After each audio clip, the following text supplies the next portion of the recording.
ISKCON BBT founder Acharya Srila Prabhupada ki jai. Jayam Vishnupad Paramahansa Parivrajacharya Shtodhara Shatashi Srimad Srila Bhakti Siddhanta Saraswati Thakur ki jai. Ananta Koti Vaishnava Vrinda ki jai. Granthra Srimad Bhagavatam ki jai. Srimad Bhagavad Gita Yatharoopa ki jai. Sri Jagannath Baldev Subhadra Maharani ki jai. Nitai Gaur Premanande Om Ajnanatimirandasya Jnananjana-shalakaya Chakshurunmilitam Yena Tasmai Shri Gurave Namaha Shri Chaitanya Manobhishtam Sthapitam Yena Bhutale Swayam Rupa Kadamahyam Dadati Swapadantikam वन्देऽहं श्रीगुरो श्रीयुतापदकमलं श्रीगुरुन् वैष्णवांश्च श्रीरूपं साग्रजातं सहगण रघुनाथान्वितं तं सजीवं साद्वैतं सावधूतं परिजनसहितं कृष्णचैतन्यदेवं श्रीराधा कृष्णपादान् सहगण ललिता श्रीविशाखान्वितांश्च नमो विष्णुपादाय कृष्णपृष्ठाय भूतले श्रीमते भक्तिवेदान्त स्वामिनिति नामिने। नमस्ते सरस्वती देवे गौरवाणी प्रचारिणे निर्विशेष शून्यवादी पाश्चात्यदेशतारिणे। नमो महावदन्याय कृष्ण प्रेम प्रदायते कृष्णाय कृष्ण चैतन्य नामने गौरक्षे नमः। हे कृष्ण करुणा सिंधु दीनबंधो जगत्पते गोपेश गोपिका कांत राधा कांत नमोस्तुते। तप्त कांचन गौरांगी राधे वृंदावनेश्वरी वृषभानुसुते देवी प्रणमामि हरिप्रिये। वाञ्छाकल्पतरुभ्यश्च कृपा सिन्धुभ्यैव च पतितानां पावनेभ्यो वैष्णवेभ्यो नमो नमः। जय श्री कृष्ण चैतन्य प्रभु नित्यानंद श्री गदाधर श्रीवासादि गौर भक्तवृंद। हरे कृष्णा कृष्णा कृष्णा हरे हरे हरे राम राम राम हरे हरे। ओम नमो भगवते वासुदेवाय। ओम नमो भगवते वासुदेवाय। ओम नमो भगवते वासुदेवाय। ओम नमो भगवते वासुदेवाय। ओम नमो भगवते वासुदेवाय। ओम नमो भगवते वासुदेवाय। डायरेक्ट हवा आ रहा है कुछ, ये बंद हो सकता है। हरे कृष्ण। तो आज के प्रातःकालीन सत्र में आप सभी का स्वागत है। मैं पूछ रहा था प्रेमानंद प्रभु को कि कितने बजे भक्त लोग सोए थे, और मुझे पता पड़ा कोई भक्त 1 बजे भी सोए थे रात में। फिर पूछ रहा था कितनी बजे उठे थे, तो बोले 3 बजे के पहले उठ गए थे, क्योंकि 4 बाथरूम है और 120 भक्त हैं। तो आप सभी की बहुत गंभीरता, बहुत शरणागति, बहुत उत्साह को देख करके मुझे भी प्रेरणा मिल रही है, और आप सभी के आशीर्वाद को लेकर के मैं आज श्रीमद् भगवद गीता के एक श्लोक से श्रील प्रभुपाद के एक विशेष गुण के विषय में चर्चा करने वाला हूँ। किसी कारण से रात में मैं भी नहीं सो पाया, तो मैंने कैलेंडर देखा तो देखा कि अगले दिन जगन्नाथ दास बाबा जी महाराज का तिरुभाव दिवस है। तो मैं रात में सोच करके सोया था कि आज जगन्नाथ दास बाबा जी महाराज के विषय में बात करें, लेकिन मंगला आरती के बाद जब मैंने कैलेंडर देखा तो पता पड़ा मैंने 12 बजे के बाद देखा था, मतलब कि वास्तव में वो आज नहीं कल है। तो हम लोग कल सुबह के सत्र में जगन्नाथ दास बाबा जी महाराज के विषय में चर्चा करेंगे। लेकिन आज एक विशेष गुण श्रील प्रभुपाद के, वैसे सारे गुण प्रभुपाद के व्यक्तित्व में प्रस्तुत हैं। श्री हरि सौरी प्रभु जो प्रभुपाद के निजी सेवक थे, मतलब अभी भी हैं, उन्होंने एक बहुत सुंदर पुस्तक लिखी है, ट्रांसेंडेंटल डायरी। वो बताते हैं कि जो चैतन्य चरितामृत में वैष्णव के 26 गुणों का उल्लेख होता है, वो पढ़ने में तो अच्छे लगते हैं लेकिन देखने में नहीं मिलते। लेकिन वो सारे गुण प्रकाशित हुए श्रील प्रभुपाद के व्यक्तित्व में। सारे गुण, एक भक्त के गुण वास्तव में भौतिक रूप से प्रभावित नहीं होते। भक्त के गुण कैसे प्रकाशित होते हैं? यस्यास्ति भक्तिर् भगवती अकिंचना सर्वैर्गुणा तत्र समासते सुरा। जब कोई भक्त एकांतिक शरणागति भगवान के ऊपर अर्पित करता है तो उसके हृदय में सारे गुण अपने आप प्रकाशित हो जाते हैं। हराव भक्त सिकतो महद्गुणा मनोरथेनस्त धावतो वही। और अभक्त के अंदर कितने भी गुण बाहर से देखें, वास्तव में वो गुण नहीं है, क्योंकि वो अपने मन के रथ पर बैठ करके दौड़ रहा है। अर्थात यद्यपि आज अच्छा दिखेगा, लेकिन जैसे उसका स्वार्थ नहीं फलित होगा वो विद्वेषी बन जाएगा। जैसे हम कंस को देखते हैं, कंस कितना प्रेम देवकी को दिखा रहा है। देवकी के विवाह में बहुत बहुत सारे उपहार कंस देता है, घोड़ा देता है, हाथी देता है, रत्न जवाहरात देता है और स्वयं ड्राइविंग करके लेके जाता है। लेकिन जैसे ही आकाशवाणी होती है कि कंस तुम्हारी ही बहन देवकी की अष्टम संतान तुम्हारा काल बनेगी, बस अभी सारा प्रेम उड़ गया, इवापोरेट हो गया। और वही कंस कूद करके देवकी को बाल पकड़ करके नीचे ले आता है, वध करने के लिए तैयार हो जाता है। तो इसलिए जो भगवान के भक्त नहीं हैं उनके गुण बड़े क्षणिक हैं। आज वो प्रेम दिखाएंगे, अगले क्षण प्रेम नहीं रहेगा। लेकिन भगवान के जो शुद्ध भक्त हैं उनके हृदय में सारे गुण अपने आप भगवान की कृपा से प्रकाशित हो जाते हैं। और इसलिए श्रील प्रभुपाद सारे गुणों के आधार हैं। कोई भी गुण देखना है प्रभुपाद के चरित्र में मिल जाएगा। और आज एक विशेष गुण के ऊपर हम लोग मुख्य ध्यान केंद्रित करें। तो भगवत गीता के 16वें अध्याय का प्रथम श्लोक। श्री भगवान वाचा अभयम सत्व संशुद्धि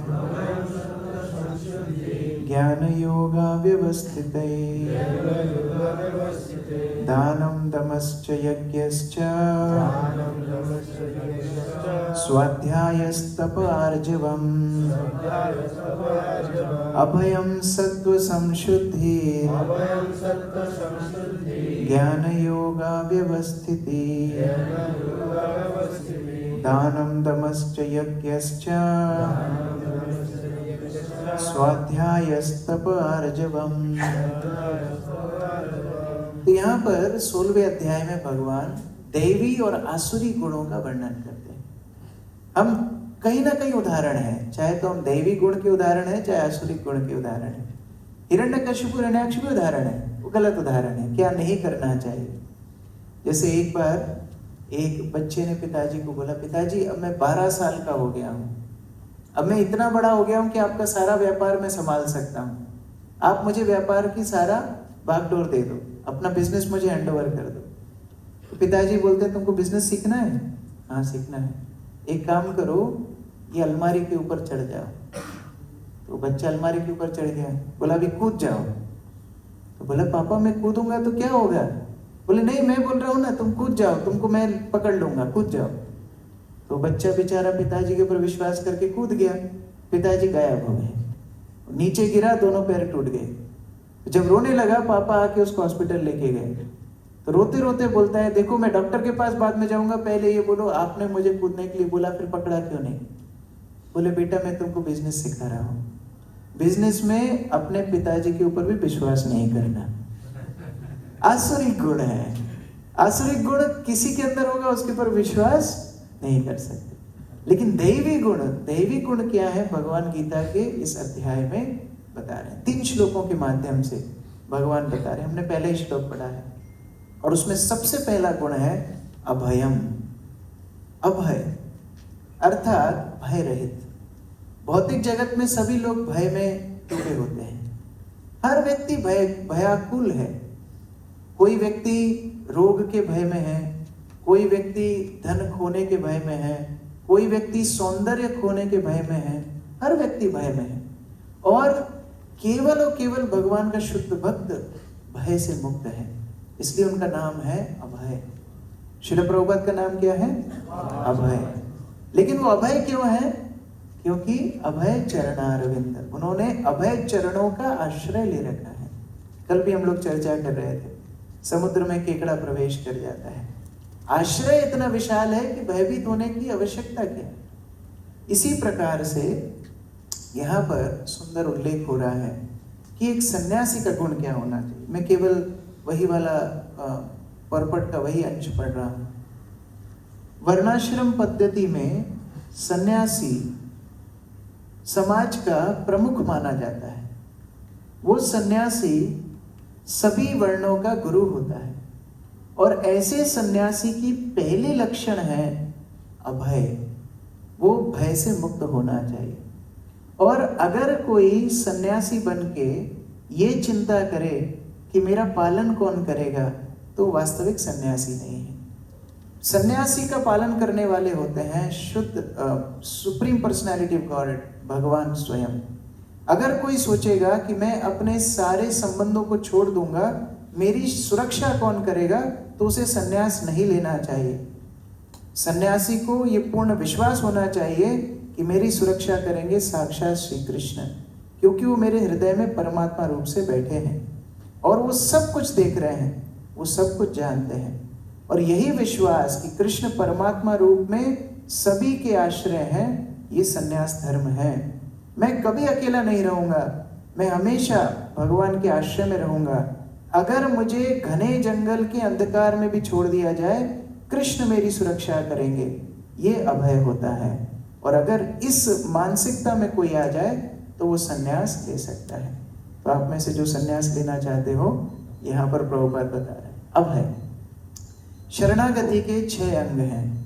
दैन्य, आत्मनिवेदन, गोतृप्ति वरण, अवश्य रक्षिबे कृष्णा, विश्वास पालन, भक्ति अनुकूल मात्र करिबे स्वीकार, भक्ति प्रतिकूल भाव वर्जन अंगीकार। ये 6 अंग शरणागति के हैं, जिनमें सबसे पहले होती है दैन्यता। दैन्यता, क्योंकि बिना दैन्य हुए शरणागति नहीं ली जा सकती। कोई व्यक्ति जब तक झुकना ना सीखे, तब तक वो आश्रय कैसे ले सकता है? अगर कोई सोचे मैं बहुत बलवान हूं, मैं बहुत विद्वान हूं, मैं बहुत कुलीन हूं, वो कभी भगवान का आश्रय नहीं ले सकता। दीनेर अधिक दया करे भगवान, पंडित कुलीन धनी बड़ो अभिमान। जो दीन है, जो अपने आप को बड़ा विनम्र मानते हैं, उनके ऊपर भगवान कृपा करते हैं। और कुंती महारानी क्या बोलती हैं? जन्म ऐश्वर्य श्रुति श्रीभीर। ये भक्ति में बाधा है। बहुत बड़े कुल में जन्म मिल गया, बहुत सुंदर हम हैं, बहुत विद्वान हम हैं, बहुत धनी हम हैं, भगवान को पुकार नहीं सकते। और इसीलिए सबसे पहले दैन्यता, उसके बाद आत्मनिवेदन। मेरा सर्वस्व भगवान का है, मैं भी भगवान का हूं। यही मानसिकता के साथ भक्त लोग प्रचार करते हैं। एक बार श्रील प्रभुपाद अपने शिष्यों के साथ मॉर्निंग वॉक पे जा रहे थे, तो प्रभुपाद ने एक बहुत सुंदर घर देखा। तो प्रभुपाद अपने शिष्यों को बोलते हैं, अगर ये घर हमको मिल जाए तो हम कृष्ण की सेवा में लगाएंगे। तो सब शिष्य बोलते हैं, जय प्रभुपाद, जय हरि बोल, हरि बोल। थोड़ा आगे बढ़े, एक गाड़ी प्रभुपाद ने देखी, बड़ी सुंदर गाड़ी। प्रभुपाद बोलते, कितनी सुंदर गाड़ी है, यदि ये गाड़ी हमको मिल जाए तो हम भगवान की सेवा में लगाएंगे। तो सब भक्त बोले, हरि बोल, जय प्रभुपाद, जय प्रभुपाद। थोड़ा और आगे बढ़े, अब ये कुत्ता श्रील प्रभुपाद को दिखा। प्रभुपाद बोलते, कितना सुंदर कुत्ता है, यदि ये हमको मिल जाए तो हम भगवान की सेवा में लगाएंगे। फिर भक्त लोग बोले, जय प्रभुपाद, जय प्रभुपाद, हरि बोल। प्रभुपाद बोले, मूर्खो, ये कुत्ते को कैसे तुम सेवा में लगाओगे? हर वस्तु को नहीं सोचना चाहिए कि भगवान की सेवा में हम लगाएंगे। तो भक्त लोग आत्मनिवेदन, सर्वस्व भगवान को अर्पित करते हैं कि कैसे हर वस्तु भगवान की सेवा में लग जाए। और अवश्य रक्षिबे कृष्णा, विश्वास पालन। यदि मैं भगवान के आश्रय में हूं, भगवान मेरी रक्षा है। ये अभय हमारे जीवन में आना चाहिए।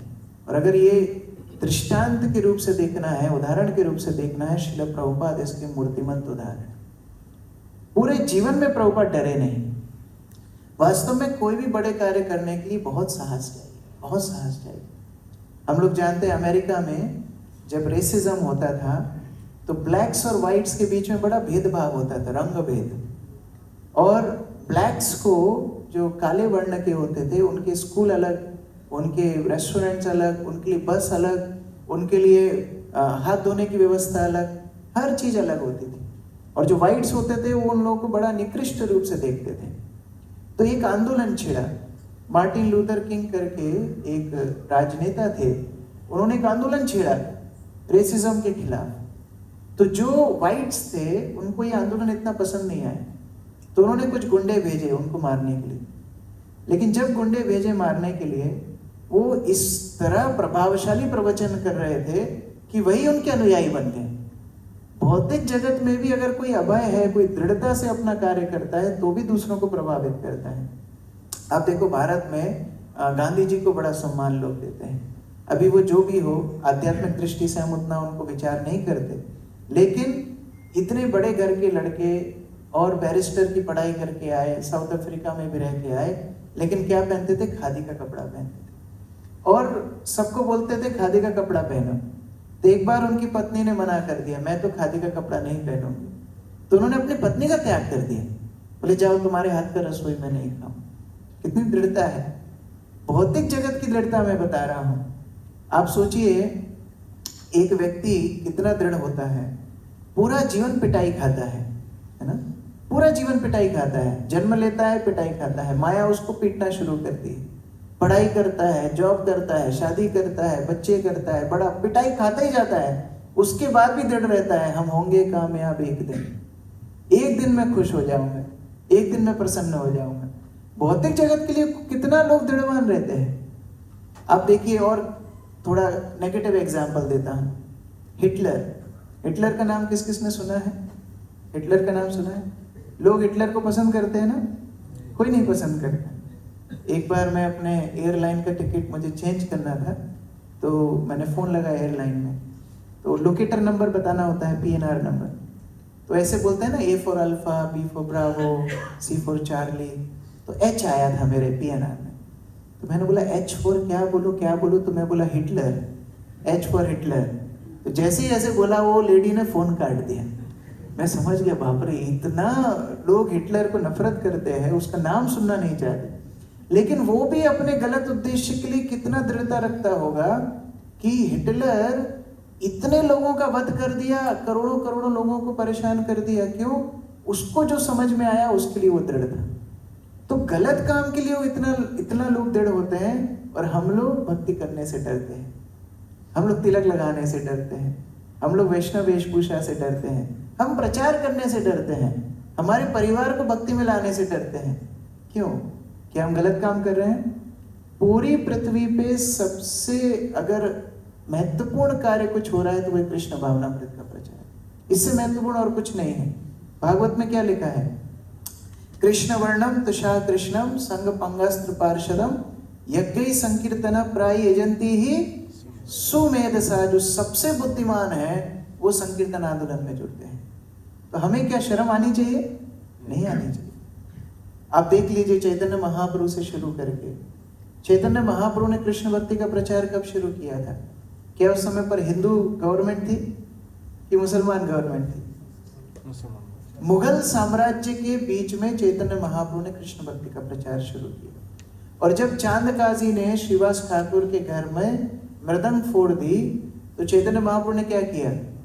नहीं, नॉन वायलेंस होना चाहिए, एक गाल पे कोई मारे तो दूसरा गाल आगे कर देना चाहिए। क्या महाप्रभु ने इस तरह किया? महाप्रभु ने सिविल डिसोबीडियंस मूवमेंट, सब भक्तों को मिला करके मशाल हाथ में लेकर के हरे कृष्णा कृष्णा कृष्णा हरे हरे, हरे राम राम राम हरे हरे, पूरे वेग के साथ सभी भक्तों को लेकर के हरिनाम करते हुए चांद काजी के घर में घुस गए। अभी चांद काजी इतना डर गया, महाप्रभु को आके बोलता है, देखो तुम्हारे जो नाना जी थे नीलांबर चक्रवर्ती, वो हमारे गुरु जैसे हैं, तो मैं तुम्हारा मामा जैसा हूँ, इतना नाराज मत हो। तो महाप्रभु बोलते नहीं, तुमको मारने के लिए मैं आया नहीं हूँ। महाप्रभु ने कितनी दृढ़ता दिखाई।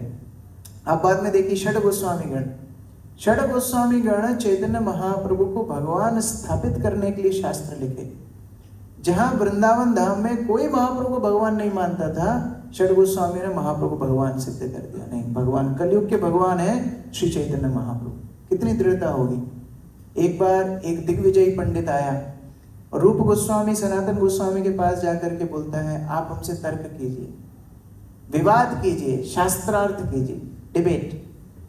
तो रूप गोस्वामी सनातन गोस्वामी सोचने लगे, ये मूर्ख व्यक्ति से डिबेट करने में हमारा बहुत समय व्यर्थ होगा, तुमको क्या चाहिए बोलो।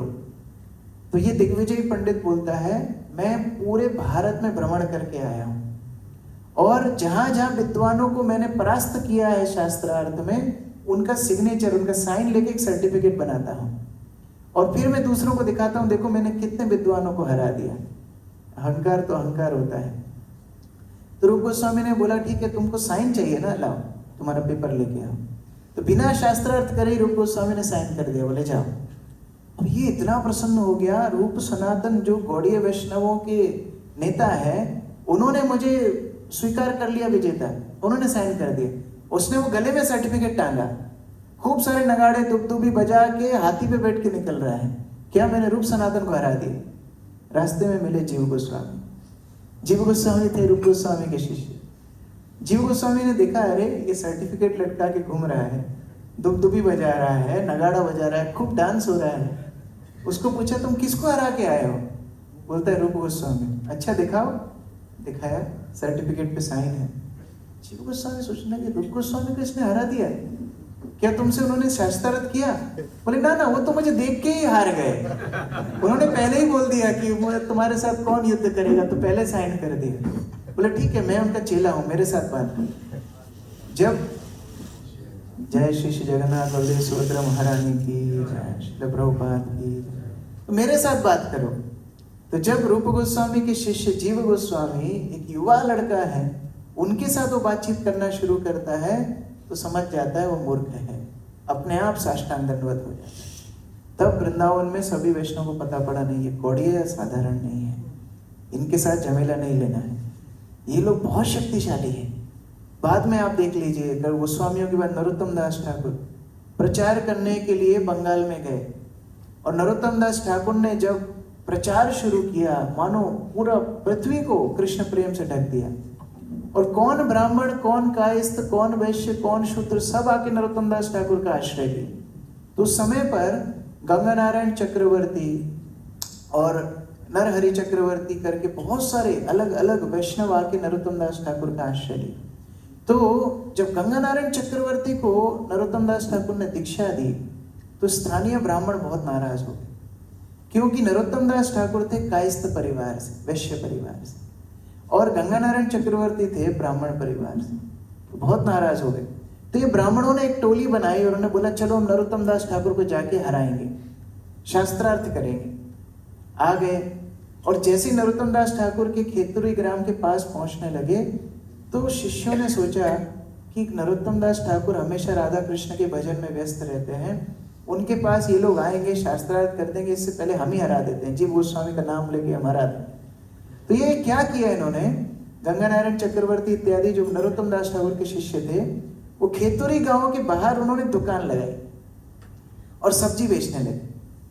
और जब ये बड़े बड़े प्रकांड पंडित ब्राह्मण जो नरोत्तम दास ठाकुर से शास्त्रार्थ करने के लिए आ रहे थे, वो जब आए, उनको भूख प्यास तो लगी थी, ये दुकान में रुक के सामान खरीदते हैं, तो ये बांग्ला में बोलते हैं और दुकानदार संस्कृत में उत्तर देता है। तो इनका दिमाग घूम गया, अरे तुम दुकान जो सामान बेच, तुमको संस्कृत आता है? बोले हाँ, बात करो। और जब ये अपनी संस्कृत बोलना शुरू करते हैं, तो ये ब्राह्मणों का दिमाग घूम जाता है। बोलते तुम्हारे गुरु कौन है? बोलते नरोत्तम दास ठाकुर। तो अपना सामान बांध के वहीं से वापस चले जाते। कौन जाएगा मार खाने के लिए? ऐसे महान आचार्य हैं। और आगे आ जाइए, विश्वनाथ चक्रवर्ती ठाकुर। विश्वनाथ चक्रवर्ती ठाकुर वृंदावन में आए और गौड़ियों के प्रमुख नेता बने। तब तक 3 आचार्य, श्रीनिवास आचार्य, श्यामानंद पंडित, नरोत्तम दास ठाकुर भगवत धाम जा चुके, और गौड़ियों को रक्षा देने के लिए विश्वनाथ चक्रवर्ती ठाकुर प्रचार करने लगे। उन्होंने सिद्ध किया कैसे हमारी परंपरा प्रमाणित है, उन्होंने सिद्ध किया कैसे हम लोग जो गायत्री जाप करते हैं, काम गायत्री, गोपाल गायत्री, वो प्रमाणित है। उन्होंने सिद्ध किया कैसे राधा रानी प्रमाणित है, कैसे भागवत प्रमाणित है, ये सब सिद्ध किया। तो फिर स्थानीय ब्राह्मणों को समस्या हो गई, तो उन्होंने क्या किया, उन्होंने कुछ गुंडों को इकट्ठा किया और उन्होंने सोचा हम विश्वनाथ चक्रवर्ती को मार देंगे। क्या प्लान बनाया, रोज विश्वनाथ चक्रवर्ती ठाकुर परिक्रमा पे निकलते थे ब्रजमंडल की, तो वो समय निश्चित था। तो उन्होंने क्या किया, कुछ झाड़ियों में छुप गए। उन्होंने सोचा जैसे ही विश्वनाथ चक्रवर्ती आएंगे, हम लोग बाहर निकलेंगे और हम इनका वध कर देंगे।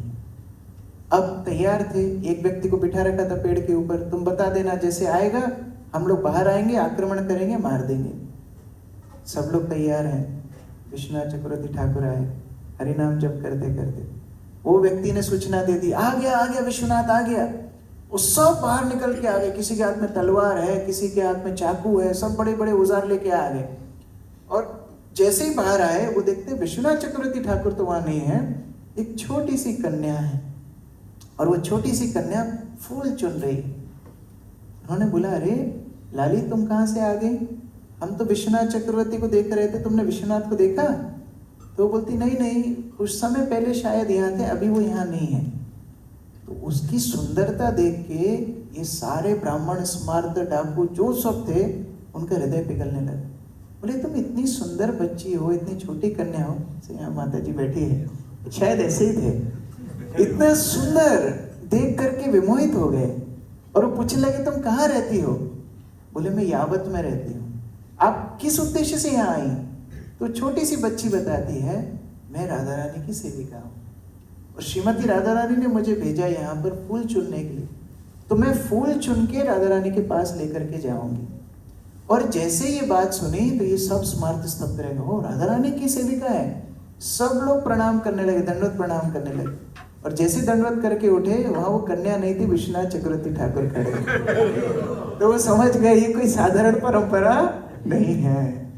यहाँ जितने आचार्य हैं वो अभय प्राप्त किए हैं। महाप्रभु के ऊपर इतनी शक्ति, महाप्रभु के ऊपर इतना विश्वास है कि सभी को विजय प्राप्त कर सकते हैं ये गौड़ीय आचार्यगण। और आगे आ जाइए, श्री भक्ति सिद्धांत सरस्वती ठाकुर, उन्होंने तो कितने युद्ध लड़े हमारी परंपरा को स्थापित करने के लिए। एक बार एक भक्ति सिद्धांत सरस्वती ठाकुर का शिष्य ढाका में प्रवचन कर रहा था। तो प्रवचन करते करते स्थानीय ब्राह्मणों के बारे में, स्थानीय साधुओं के बारे में बोल दिया कि कोई प्रमाणित नहीं है, सब धर्म के नाम पर धंधा कर रहे हैं। लोग इतने नाराज हो गए कि उन्होंने पत्थर फेंके, तंबू तोड़ दिया, पूरा पंडाल भंग कर दिया। तो भक्तों को बड़ा दुख हुआ। उन्होंने भक्ति सिद्धांत सरस्वती ठाकुर को बोला कि गुरु महाराज, बहुत बड़ी समस्या हो गई, ढाका में एक भक्त ने ऐसा प्रवचन किया और लोगों ने पूरा पंडाल तोड़ दिया। भक्ति सिद्धांत सरस्वती ताली बजा करके हंसने लगे। बोले, गुरु महाराज आप हंस क्यों रहे? बोले, उस ब्रह्मचारी ने मेरा लाखों रुपए का प्रचार कर दिया। मैं यही तो बताना चाहता था, आदमी कुछ भी करे, मैं सिद्ध करके रहूंगा कि धर्म के नाम पर पाखंड बंद होना चाहिए। जब श्रील भक्ति सिद्धांत सरस्वती ठाकुर संन्यास लिए, संन्यास के बाद पहली बार राधा कुंड आए, तो खूब खबर फैल गई कि भक्ति विनोद का लड़का जो विमल प्रसाद था उसने संन्यास लिया। तो सारे बाबा जी अपना भजन छोड़ छोड़ कर आए दर्शन करने के लिए कि देखते हैं ये कैसा सन्यासी बना है, बहुत विद्वान है, सुना है, श्रुतिधर है, सूर्य सिद्धांत के ऊपर टीका लिखा है। भक्ति सिद्धांत सरस्वती बहुत फेमस थे। तो उनको सन्यास वेश में देखने के लिए ये सारे बाबा जी लोग आए और ये सारे बाबा जी आकर के देखते हैं भक्ति सिद्धांत सरस्वती सन्यास कपड़े में नहीं आए, कोट सूट पहन करके आए और पैदल नहीं आए, गाड़ी में बैठ के आए और सामने एक ड्राइवर भी था जो गाड़ी चला रहा था। तो ये बाबा जियों को हार्ट अटैक आ गया, बाप रे बाप, ये क्या है। और फिर अनाउंसमेंट हुआ, अभी भक्ति सिद्धांत सरस्वती ठाकुर प्रवचन करेंगे। तो बेचारे बाबा जी लोग बैठ गए, चलो ठीक है, विद्वान तो है, अभी कुछ भी कपड़ा पहन के आए, सुनना तो है, राधा कृष्ण की कुछ लीलाएं सुनाएगा, कुछ अष्टकाली अष्ट प्रहर स्मरण सुनाएगा। सारे बाबा जी बैठ गए। भक्ति सिद्धांत सरस्वती ठाकुर प्रवचन शुरू किए, ईशावास्यमिदं सर्वम पर, ईशोपनिषद पर, कि ये तुम्हारी संपत्ति नहीं, सारी संपत्ति भगवान की है। कामिनीर काम नहीं तब धाम, तहार स्वामी तो केवल यादव। ये प्रवचन जब करना शुरू किया तो बाबा जी लोग बोले, अरे हम राधा कृष्ण की लीला सुनने के लिए आए। भक्ति सिद्धांत सरस्वती ठाकुर बोलते हैं, तुम्हारा अधिकार नहीं राधा कृष्ण की लीला सुनने के लिए। पहले जो तुमने बैंक अकाउंट सारे खोल रखे हैं ना बाबा जियों ने, वो बंद करो, वो सारा धन भगवान को अर्पित करो, फिर तुम राधा कृष्ण की लीला सुन पाओगे। कितना साहस चाहिए ये बात करने के लिए। कितना, राधा कुंड के बीच में सैकड़ों बाबा जियों के बीच में बैठ के भक्ति सिद्धांत सरस्वती ठाकुर प्रवचन करे। और कई बार तो उनको मारने के लिए लोग आते थे और कई बार तो भक्ति सिद्धांत सरस्वती को भागना पड़ता था, लेकिन प्रचार में 1% कॉम्प्रोमाइज नहीं किया ये भक्ति सिद्धांत सरस्वती ठाकुर। और वही गुण आया हमारे श्रील प्रभुपाद के अंदर। कितने अभय हैं, पूरा जीवन प्रचार कार्य करने के लिए प्रयास किया, लेकिन एक भी बार डरे नहीं, एक भी बार टूटे नहीं। परिवार ने साथ नहीं दिया, गुरु भाइयों ने साथ नहीं दिया, शरीर ने साथ नहीं दिया, कोई बात वस्तु ने साथ नहीं दिया, लेकिन प्रभुपाद एक भी जगह हारे नहीं। ये श्रील प्रभुपाद का अभय है। तो मैं कुछ विशेष गुण प्रभुपाद के बताना चाहूँगा। 4 स्तर पर। सबसे पहला है, कोई भी व्यक्ति अपनी शारीरिक सुविधा चाहता है ना। शरीर सही है तो सब कुछ सही है, लेकिन शारीरिक स्तर पर ही कोई अगर चुनौतियों का सामना करता रहे तो फिर वो व्यक्ति कैसे अपने कार्य को आगे बढ़ाएगा। श्रील प्रभुपाद ने शारीरिक स्तर पर कितनी चुनौतियों का सामना किया और अपनी दृढ़ता को बनाए रखा, वो हम चर्चा करते हैं। सबसे पहले शारीरिक सुविधाओं के लिए धन की आवश्यकता है। आप जानते हैं जब प्रभुपाद की फैक्ट्री में चोरी हो गई, प्रभुपाद को सूचना आई, प्रभुपाद क्या बोलते हैं, यस्याम अनुगृणामि हरिष्ये तद्धनम शनैः। आप लोग यहाँ भागवत कथा सुन रहे हो, आपके घर में चोरी हो जाए, आपको व्हाट्सएप मैसेज आए, कितने लोग यहाँ प्रवचन सुनते रहेंगे? चलो प्रभु जी 8:30 तक बोलेंगे, 15 मिनट सुनने के बाद जाऊंगा। कोई ऐसा है? तुरंत भाग जाएंगे। अरे घर में चोरी हो गई, आपको मालूम नहीं कितना $1-1 जोड़ जोड़ के हमने घर बनाया और कोई चोरी कर ले गया। प्रभुपाद की पूरी फैक्ट्री लूट गई। और प्रभुपाद क्या बोल रहे हैं? भगवान बहुत कृपालु है, जिसके ऊपर ज्यादा कृपा करते हैं उसी से सब कुछ हर लेते हैं। कितना प्रभुपाद का विश्वास है। जब प्रभुपाद अमेरिका की यात्रा करते हैं, हम सब जानते हैं उनको 2 हार्ट अटैक आए, जानते हैं ना। लेकिन प्रभुपाद ने भक्तों को स्वयं अपने मुख से कभी नहीं बताया कि मुझे 2 हार्ट अटैक आए। भक्तों को पता कैसे पड़ा? जलदूत में तो कोई वीडियो रिकॉर्डिंग नहीं कर रहा था, वहां पता कैसे पड़ा? श्रीला प्रभुपाद एक डायरी लिखा करते थे, नाम था जलदूत। अभी वो डायरी उपलब्ध है, आप लोग पढ़ सकते हैं। जलदूत डायरी में रोज प्रभुपाद लिखते थे कि आज हमने इतना किलोमीटर यात्रा की, आज मैं राधा दामोदर, श्री गोविंद देव जी, मदन मोहन को बहुत विरह अनुभव कर रहा हूँ, मैं चैतन्य चरितामृत में ही अपना आनंद प्राप्त कर रहा हूँ। रोज डायरी लिखते थे। कुछ दिन प्रभुपाद ने डायरी नहीं लिखी। एक शिष्य को प्रभुपाद के अमेरिका जाने के कुछ महीनों बाद वो डायरी मिली, तो वो डायरी खोल करके देखता है, अरे प्रभुपाद क्या डायरी में लिखते हैं? तो डेली डायरी लिखते थे। कुछ दिन तक डायरी ना लिख के एक लाइन खींच के वो पेज को काटा है। तो प्रभुपाद को शिष्य ने पूछा, स्वामी जी ये आप रोज डायरी लिखते थे, फिर ये दिन में क्या हुआ, आपने पेज क्यों काट दिया, आपने डायरी क्यों नहीं लिखी? तब प्रभुपाद बोलते हैं, उन दिनों में मुझे हार्ट अटैक आया, मैं जमीन में पड़ा था, मुझे कोई देखने वाला नहीं था, केवल मेरे आश्रय श्री कृष्ण थे। कितना विश्वास होगा। प्रभुपाद जब अमेरिका में उतरे, पता नहीं कहाँ जाना है, गोपाल अग्रवाल ने एक एजेंट भेजा, प्रभुपाद उनके घर में गए और बाद में प्रभुपाद को पूछा गया, प्रभुपाद आपने अमेरिका में प्रचार किया तो सबसे चुनौतीपूर्ण आपका अनुभव क्या था? प्रभुपाद बोलते हैं, जब पहले दिन मैं सैली अग्रवाल के घर में फ्रिज खोलने गया, फ्रिज खोल के देखा, फ्रिज के अंदर क्या रखा था? मांस रखा था। एक गौड़ीय परिवार में जन्म लिया भाई, 5 वर्ष की आयु में प्रभुपाद को टाइफाइड हुआ था, आप लोग जानते हैं ना। और डॉक्टर ने क्या रिकमेंड किया था? चिकन सूप, और वो घर से बना के लाया था डॉक्टर। लेकिन जब 5 साल के अभय को वो चिकन सूप खिलाने का प्रयास किया गया, प्रभुपाद ने उल्टी कर दी 5 साल की उम्र में। ऐसा बालक जिसने जन्म से लेके 70 साल की उम्र तक आमिष खाना तो छोड़ दीजिए, उसको देखा भी नहीं, वो आज 70 साल की उम्र में संन्यास लेने के बाद फ्रिज खोलता है, उसके अंदर मीट रखा हुआ है। कितना मुश्किल घड़ी होगी। उसमें से प्रभुपाद सब्जी निकाल के रसोई करके खा रहे हैं। क्या चुनौतियां हैं। आज हम लोग ठंडी में, गर्मी में बड़े परेशान हो जाते हैं। प्रभुपाद न्यूयॉर्क की ठंड कैसी होती है जानते नहीं थे। पहली बार जब बर्फ गिरी, प्रभुपाद ने खिड़की खोल के देखा, प्रभुपाद को लगा रात में कोई सफेद पोत गया, ये पूरी बिल्डिंगों पे सफेद सफेद क्या हो गया। प्रभुपाद को पता पड़ा बर्फ है, -20 डिग्री टेम्परेचर, और प्रभुपाद वही धोती में घूम रहे हैं। कोई जीन्स नहीं, कोई पैंट नहीं, वही धोती में प्रभुपाद घूम रहे हैं। कितना संघर्ष प्रभुपाद ने किया होगा। बाद में भी जब इस्कॉन की स्थापना हो गई और प्रभुपाद शिष्यों को लेकर के इलाहाबाद कुंभ मेला में गए, सुबह सुबह का समय मंगला आरती का, उठने में वैसी दिक्कत होती है, और ठंड हो कड़ाके की तो फिर तो रजाई में ऐसा लगता है जैसे स्वर्ग का आनंद मिल रहा हो, रजाई से निकलने का मन नहीं करता। अब शिष्य लोग सारे स्लीपिंग बैग में सो रहे हैं। प्रभुपाद ने देखा, अरे कोई मंगला आरती नहीं आता है। प्रभुपाद उठे, प्रभुपाद कड़ाके की ठंड है, प्रभुपाद बाहर गए, हैंडपंप से पानी निकाला और बाल्टी से वहां खुले में प्रभुपाद स्नान करने लगे। बाद में प्रभुपाद को बुखार भी आ गया। शिष्य लोग आकर के बोलते हैं, प्रभुपाद आप क्यों हैंडपंप से नहाने के लिए गए, आप क्यों बाहर नहाते हैं? प्रभुपाद बोलते हैं, क्योंकि अगर मैं ये नहीं करूंगा आप लोग कैसे सीखोगे, आपको सिखाने के लिए मैं कर रहा हूं। कितना चुनौती, ये दृढ़ता कम ही नहीं होती है।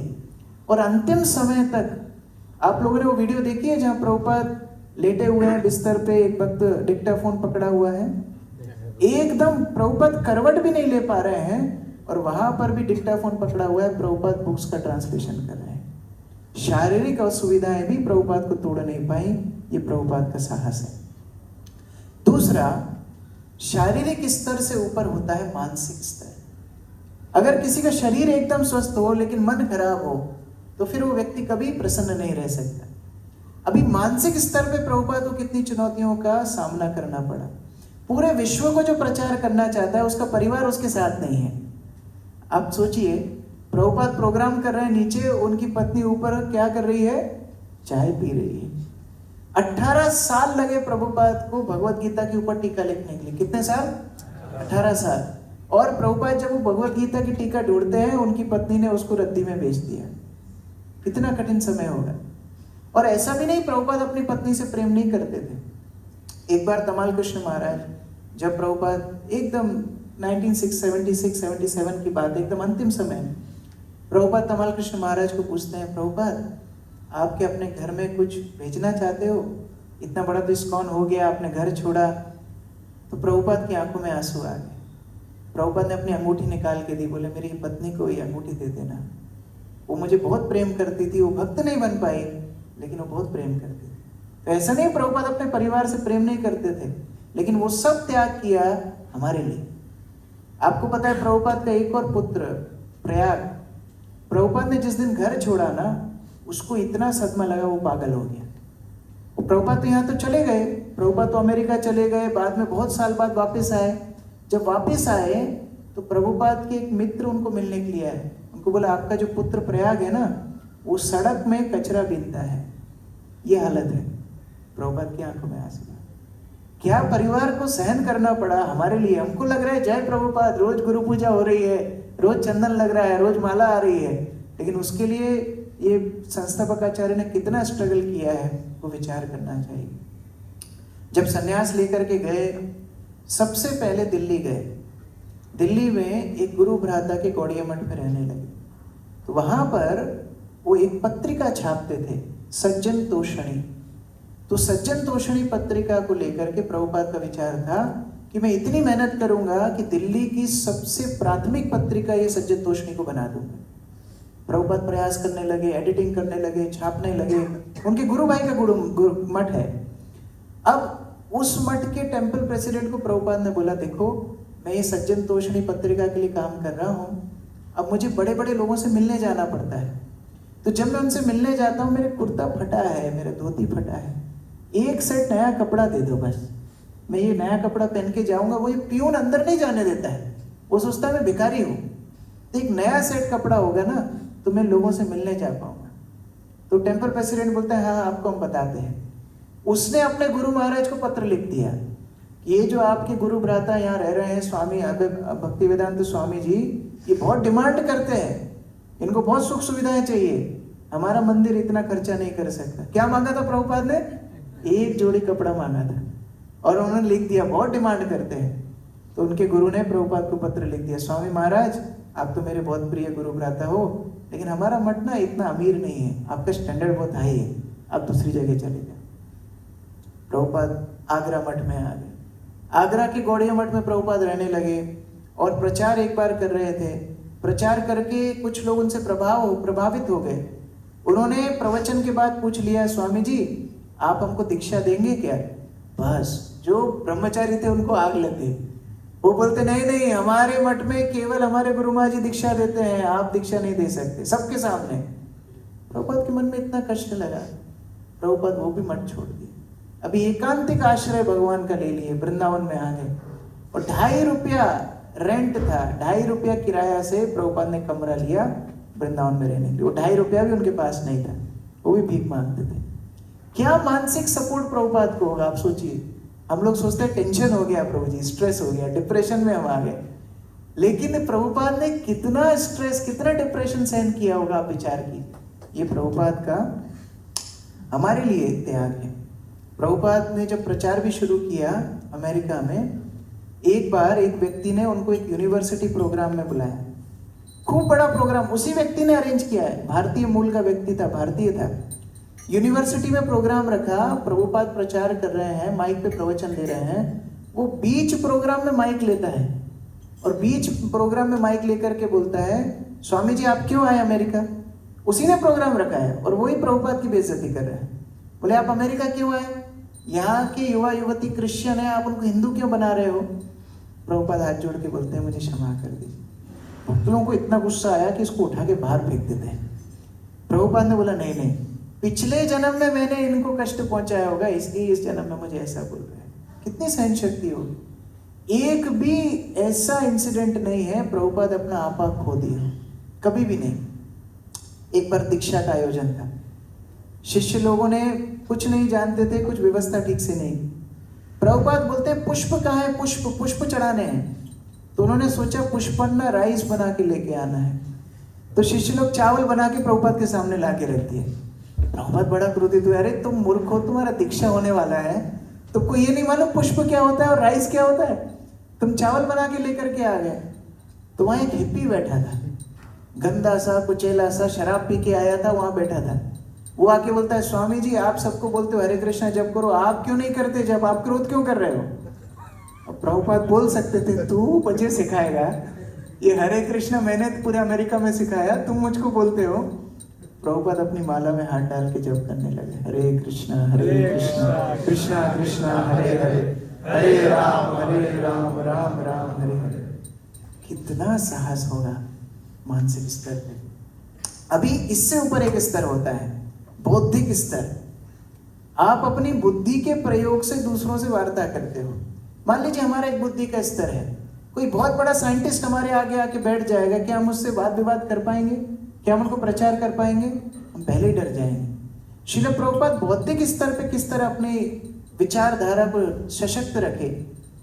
खूब बढ़िया प्रवचन प्रिपेयर करके प्रभुपाद एक बार गए, और जब प्रभुपाद प्रिपेयर करके गए, कितने लोग आए उस प्रोग्राम में पता है? एक भी आदमी नहीं आया, एक भी व्यक्ति नहीं आया। पूरी गीता को प्रभुपाद ने सार करके प्रवचन बनाया था और सोच के गए थे आज ये बोलूंगा, एक भी व्यक्ति नहीं आया। हमारे साथ इस तरह होगा तो हम क्या करेंगे? आप बढ़िया धोती कुर्ता पहन के, हेड शेव करके, तिलक लगा के, नोट्स बना के, पीपीटी बना के, प्रोजेक्टर लेके, साउंड सिस्टम लेके जाओगे, नामट्ट में एक भी व्यक्ति नहीं है, आपको कैसा लगेगा? सबको फोन कर करके सुनाओगे, तुमको मालूम है मैंने कितनी तैयारी की, तुमको मालूम है कितना कुकिंग किया। प्रभुपाद ने सोचा मेरे गुरु महाराज क्या चाहते थे। भक्ति सिद्धांत सरस्वती ठाकुर बोलते थे यदि प्रोग्राम में कोई ना आए, 4 दीवारों को प्रचार करो। प्रभुपाद वही स्मरण करके क्या किए? टेप रिकॉर्डर ऑन की। अब साहस देखो, टेप रिकॉर्डर ऑन की, टेप रिकॉर्डर को पूरा क्लास सुना है, और बाद में वही क्लास को भक्त लोगों ने ट्रांसक्राइब करके पुस्तक बनाया, इंट्रोडक्शन टू भगवद गीता। ये जो भगवद गीता का 30 पेज का शुरू में भूमिका है ना, ये वही लेक्चर है जिसको सुनने के लिए कोई नहीं आया था, लेकिन प्रभुपाद का साहस था, प्रभुपाद ने उसको रिकॉर्ड किया। आज हमको प्रभुपाद की भूमिका के रूप में भगवद गीता मिला। कितना साहस है। एक बार एक साइंटिस्ट प्रभुपाद को मिलने के लिए, साइंटिस्ट प्रभुपाद को बोलता है स्वामी जी आपकी भागवत में आपने लिखा है कि चंद्र दूर है और सूर्य निकट है, जबकि हमारी साइंस बोलती है कि सूर्य दूर है और चंद्र निकट है पृथ्वी की, आप कैसे प्रूव करोगे? भक्त लोग भी सोचने लगे तो बहुत जटिल प्रश्न है। प्रभुपाद उसको बिठा कर बोलते हैं तुम ये बताओ संडे पहले आता है कि मंडे? दिमाग खो जाने लगा, ये क्या है, संडे पहले आता है कि मंडे? बोले स्वामी जी संडे पहले आता है, तो इसीलिए सन पहले है मून बाद में है। वो हाँ भर के बाहर चला गया। तो संडे मंडे ये क्या हुआ मेरे साथ? प्रभुपाद का विश्वास इतना है गुरु की वाणी पर कि हर व्यक्ति को प्रचार कर देते थे। प्रभुपाद जब प्रचार करते थे ना, लोग बोलते थे गैलीलियो ने इस तरह बोला, एरिस्टोटल ने इस तरह बोला, आइंस्टाइन इस तरह बोला। प्रभुपाद उनको ही पूछते थे तुम बताओ उनका सिद्धांत क्या है, फिर उनसे ही पूछ के उनको ही परास्त कर देते थे। एक और बार एक व्यक्ति, प्रभुपाद प्रवचन कर रहे थे, बीच में खड़ा हो गए, स्वामी जी आप भगवान के बारे में बोल रहे हो, क्या आपने भगवान को कभी देखा? प्रभुपाद बोले हाँ मैं भगवान को देख रहा था, लेकिन तुम बीच में आ रहे हो, नीचे बैठ जाओ। कितना दृढ़ विश्वास है। एक और बार एक व्यक्ति बोला स्वामी जी आप ये पुस्तकों का वितरण करवाते हो अपने शिष्यों से, आप अपने शिष्यों को बुक वॉर्म बनवा रहे हो। बुक वॉर्म समझते हो? किताबी कीड़ा। बुक वॉर्म बनवा रहे हो, प्रभुपाद बोले it's better to be book worm than stool worm. वृष्टा के कीड़ा बनने से अच्छा है किताबी कीड़ा बनना। वो व्यक्ति शांत हो गया। हर जगह पर उनकी दृढ़ता रहती है। एक और बार यूरोप की बात है। प्रभुपाद बोले आप लोग भारतीय संस्कृति को समझिए, कृष्ण भावनामृत को अपनाइए। एक व्यक्ति खड़ा हो गया, बोले स्वामी जी आप हमको भारतीय संस्कृति सिखाते हो, आपके भारत में डेथ रेट कितना ज्यादा है मालूम है? लोग जल्दी मर जाते हैं वहां पर। प्रभुपाद बोले नहीं, डेथ रेट सब जगह एक जैसा ही है। बोले नहीं स्वामी जी आपको मालूम नहीं, स्टैटिस्टिक्स के हिसाब से डेथ रेट इंडिया में ज्यादा है, लाइफ एक्सपेक्टेंसी कम है। प्रभुपाद बोले नहीं सब जगह एक है। बोले आप कैसे ऐसा बोलते सब जगह एक है? बोले डेथ रेट सब जगह 100% ही है, हर व्यक्ति को मरना पड़ता है। ये सुन के वो व्यक्ति शांत हो गए। कितना विश्वास है। प्रभुपाद राधारास बिहारी को जुहू की जमीन पर स्थापित करते हैं, एक छोटे से टीन की शेड में, और प्रार्थना करते हैं भगवान मैं आपके लिए सुंदर मंदिर बनाऊंगा। कितना लीगल बैटल प्रभुपाद को लड़ना पड़ा आप लोग जानते हैं। जुहू अभय चरण में श्री श्रीमद भक्तिचार्य स्वामी गुरुमा ने बहुत सुंदर रूप से दिखाया है। म्युनिसिपैलिटी आ गई, मंदिर तोड़ दिया, कोर्ट केस हो गया, भक्तों को मारने का प्रयास किया, लेकिन प्रभुपाद की दृढ़ता हिली नहीं। आज आप जुहू जाकर के देखिए राधा रास बिहारी कितने ठाट बाट से वहां पर बैठे हैं। वृंदावन का मंदिर जो हम देखते हैं, वृंदावन के मंदिर की लैंड एक भक्त ने डोनेट की थी, और प्रभुपाद ने जब मंदिर बनाया तो उसने आगे की जमीन वापस ले ली। अब विचार करो। जय श्री श्री जगन्नाथ बलदेव सुभद्रा महारानी की, श्रील प्रभुपाद की, समवेत भक्त वृंद की। आप विचार करो कि आपका मंदिर बहुत बड़ा है लेकिन आगे की जमीन आपकी नहीं है, तो लोग अंदर कैसे आएंगे? प्रभुपाद ने उसके लिए लड़ाई की। और आगे प्रभुपाद ने क्या बोला, जब बैटल चल रहा था ना, प्रभुपाद ने बोला मेरी समाधि तुम आगे की जमीन पे बनाना। शिष्य लोग रोने लगे, बोले प्रभुपाद आप क्यों बात कर रहे हैं ऐसी, कि आपका समाधि का बात क्यों कर रहे हैं? प्रभुपाद नहीं नहीं मैं बूढ़ा आदमी हूं, मैं तो मरूंगा, मैं जब मरूंगा ना मेरी समाधि तुम आगे की जमीन पे बनाना। तो भक्तों ने सोचा अरे वो तो जमीन बैटल में है, कोर्ट केस में है, वो जमीन में हम प्रभुपाद की समाधि कैसे बनाएंगे? प्रभुपाद बोले मैं बोल रहा हूं बस वही करना। 14 नवंबर 1977 में प्रभुपाद ने शरीर छोड़ा। शिष्यों को याद था, प्रभुपाद ने बोला समाधि कहाँ बनाना है? आगे की जमीन में। आप लोग वृंदावन मंदिर गए हैं ना, वृंदावन में देखा है प्रभुपाद की समाधि। तो जैसे प्रभुपाद ने शरीर छोड़ा, अगले दिन 7 मंदिर का दर्शन कराया, प्रभुपाद को समाधि दे दिया आगे। अब क्योंकि समाधि बन गया, कोर्ट में जज ने बोला देखो भाई पूरे इस्कॉन संस्था विश्वव्यापी संस्था है, इनके संस्थापक आचार्य की समाधि छेड़छाड़ किया तो हमारी जान पे आ जाएगा, इसलिए ये जमीन हम इस्कॉन के नाम पे करते हैं। वो जाते जाते प्रभुपाद इस्कॉन को जमीन दे गए। कितनी दृढ़ता है आप सोचिए। और आध्यात्मिक रूप से प्रभुपाद ने कितना संघर्ष किया। हम लोग वृंदावन जाते हैं, मायापुर जाते हैं, जगन्नाथपुरी जाते हैं, वहां से वापस आते समय कैसा लगता है? क्या हृदय में दुख नहीं होता? होता है ना, रोना आता है, अरे हम धाम छोड़ के क्यों जा रहे हैं। प्रभुपाद वृंदावन में ही रह रहे थे, राधा दामोदर मंदिर में रह रहे थे, लेकिन वो वृंदावन छोड़ करके म्लेच्छ भूमि पे जाते हैं। वहां जाके प्रभुपाद बोलते हैं बड़ो कृपा कोइले कृष्ण आद मेरे प्रति। हे भगवान आपने बड़ी कृपा की है, आप मुझे इस जगह पर लेकर के आए, लेकिन एक उग्र स्थान में लेकर के आने का आपका प्रयोजन क्या है, आप उसको सफल कर दीजिए। तो एक एक लीला प्रभुपाद की इतनी शिक्षाप्रद है। हम लोग केवल विचार करें कि कितना साहस उन्होंने रखा होगा हमारे लिए। एक बार श्रील प्रभुपाद प्रवचन कर रहे थे, और प्रवचन के समय ये माइक स्टैंड जो है ना, ये बार कभी कभी यहाँ से ढीला हो जाता है, देखा आपने, बार बार नीचे आता है तो उसको ऊपर उठाना पड़ता है। ये पूरे दुनिया में इस्कॉन में प्रॉब्लम है, पता नहीं आपके सिंगापुर में है कि नहीं। तो प्रभुपाद एक बार यूनिवर्सिटी में लेक्चर दे रहे थे, माइक बार बार नीचे आ रहा था। पास में एक सन्यासी बैठे थे प्रभुपाद के शिष्य, डंडा लेके, सब शिष्य लोग देख रहे थे, ये बहुत सीनियर डिवोटी है, पास में प्रभुपाद के बैठे हैं। प्रभुपाद उसको बोलते तुम्हारा जनेऊ निकाल के दो। बोला जनेऊ? यज्ञोपवीत जो है वो तो कभी निकालते नहीं है।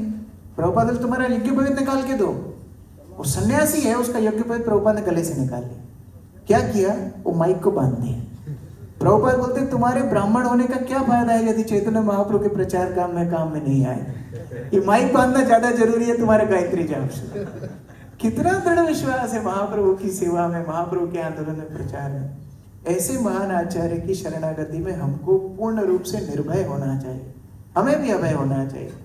हमें विश्वास होना चाहिए कि कृष्ण भक्ति का प्रचार हर ग्राम, हर व्यक्ति तक पहुंचे, इसके लिए हमको प्रयत्नशील होना है। कौन कौन को पूरा विश्वास है कि महाप्रभु का आंदोलन हर व्यक्ति तक पहुंचेगा? हाथ खड़ा कीजिए। कौन कौन को विश्वास है कि हरे कृष्ण महामंत्र हर व्यक्ति जप करेंगे? दोनों हाथ खड़ा कीजिए। बोले हरे कृष्णा हरे कृष्णा कृष्णा कृष्णा हरे हरे हरे राम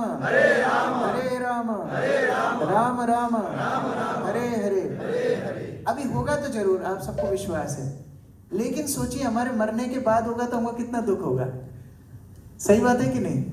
तो हमारे जीते जी अगर हम ये देख के जाएं कि सिंगापुर में भी इस्कॉन का भव्य मंदिर बन जाए, अगर हम जीते जी देख करके जाएं कि सारी पृथ्वी में कृष्ण भक्ति का प्रचार हो, अगर हम जीते जी देख के जाएं कि देश का प्रधानमंत्री, राष्ट्रपति तिलक लगा करके हरे कृष्ण महामंत्र का जप करे, तो क्या ये आनंद की बात नहीं है? लेकिन ये होगा कैसे?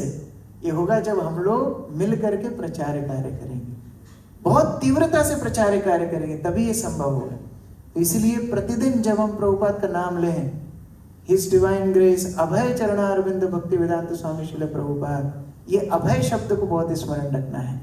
हमारे सारे आचार्य अभय थे, हमारे प्रभुपाद अभय थे, और हमें भी अभय बन करके कृष्ण भक्ति के प्रचार को आगे बढ़ाना है। और इसी जीवन में कृष्ण भक्ति के प्रचार को देख करके जाना है कि ये सारी दुनिया में फैल गया है। हरे कृष्ण। श्रील प्रभुपाद की, समवेत भक्त वृंद की, श्री जगन्नाथ बलदेव सुभद्रा महारानी की, निताई गौर प्रेमानंदे। His Grace Krishna Kishore Prabhu की।